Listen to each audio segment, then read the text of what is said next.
Hello friends, basic learning channel पे आपका स्वागत है। दोस्तों, मैंने अपने चैनल का नाम बदल दिया क्योंकि मुझे लगा बेसिक लर्निंग नाम ज़्यादा बेहतर होगा। तो शुरुआत करते हैं, ज़्यादा बात ना करते हुए अपने पढ़ाई की शुरुआत करते हैं। वर्णों के ये चौथा अध्याय है दोस्तों, जिसको हम पढ़ रहे हैं। ऐसे अगर बुक पढ़ने बैठो तो उतना इच्छा नहीं करता है, उतना मन नहीं करता है पढ़ने का, लेकिन वीडियो के थ्रू हम बहुत ईजिली चीज़ों को पढ़ लेते हैं, तो ये एक फ़ायदा होता है। तो चलिए दोस्तों, शुरू करते हैं। वर्णों के सार्थक समूह को शब्द कहते हैं।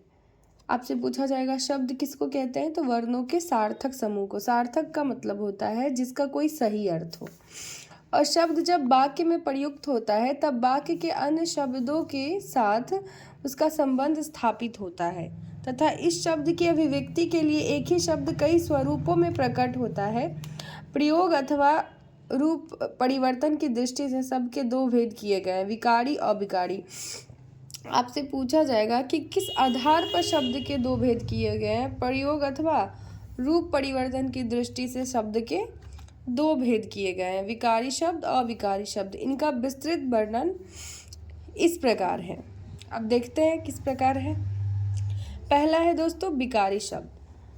वे शब्द जिनका लिंग, वचन, पुरुष, कारक एवं काल के अनुसार रूप परिवर्तित होता है विकारी शब्द कहलाता है।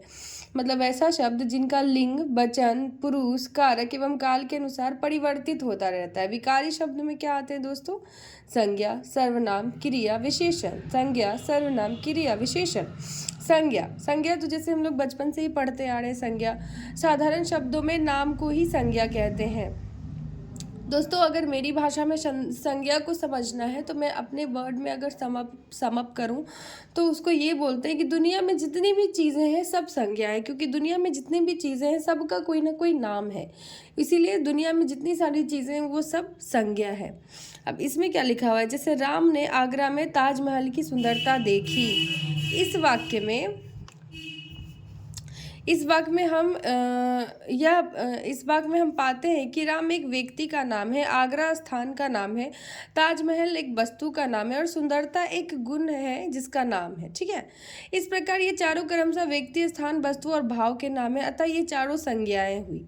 परिभाषा। अब परिभाषा में क्या लिखेंगे? किसी व्यक्ति, स्थान, वस्तु तथा भाव के नाम का बोध कराने वाले को संज्ञा कहते हैं। संज्ञा के तीन भेद हैं, व्यक्तिवाचक, जातिवाचक, भाववाचक। आपको लगता होगा हमने तो संज्ञा के 5 भेद पढ़े थे, तो वो हम आगे पढ़ेंगे दोस्तों कि अभी इसमें 3 भेद क्यों बताया गया।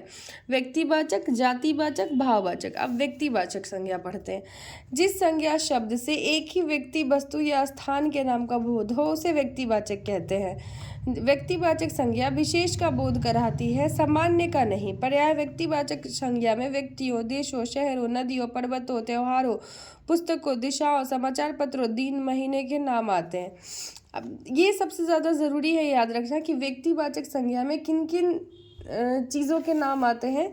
तो व्यक्तिवाचक संज्ञा में दोस्तों देश के नाम आएंगे, शहरों के नाम आएंगे, नदियों के नाम आएंगे, पर्वतों के नाम आएंगे, त्योहारों का नाम आएगा, पुस्तकों का नाम आएगा, दिशाओं का नाम आएगा, समाचार पत्रों का नाम आएगा, दिनों का नाम आएगा और महीनों का नाम आएगा। तो जैसे ही आपसे पूछेगा कि जनवरी कौन सी संज्ञा है, तो जनवरी व्यक्तिवाचक संज्ञा है। अब आते हैं जातिवाचक।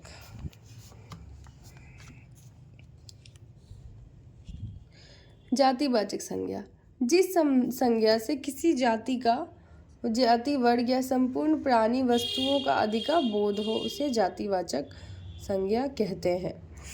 उसे जातिवाचक संज्ञा कहते हैं। पूरी जाति का बोध है, जैसे गाय, आदमी, पुस्तक, नदी आदि अपनी पूरी जाति का बोध कराते हैं, इसीलिए जातिवाचक संज्ञा कहलाते हैं। जातिवाचक संज्ञा में वस्तुओं, पशु, पक्षी, फल, फूल, धातुओं, व्यवसाय संबंधी व्यक्तियों, नगर, शहर, गांव, परिवार, भीड़ जैसे समूहवाचक शब्दों का भी नाम आता है। अब आते हैं भाववाचक। भाववाचक जिस संज्ञा शब्द से प्राणियों या वस्तुओं के गुण, धर्म, दशा, कार्य, मनोभाव आदि का बोध हो उसे भाववाचक संज्ञा कहते हैं। पर्याय गुण, दोष, अवस्था, व्यापार, अमृत भाव तथा क्रिया भाववाचक संज्ञा के अंतर्गत आते हैं। भाववाचक संज्ञा के मुख्य 5 प्रकार हैं। जातिवाचक संज्ञा से, सर्वनाम से, विशेषण से, क्रिया से, अवयव से। जातिवाचक संज्ञा से, सर्वनाम से, विशेषण से, क्रिया से, अवयव से।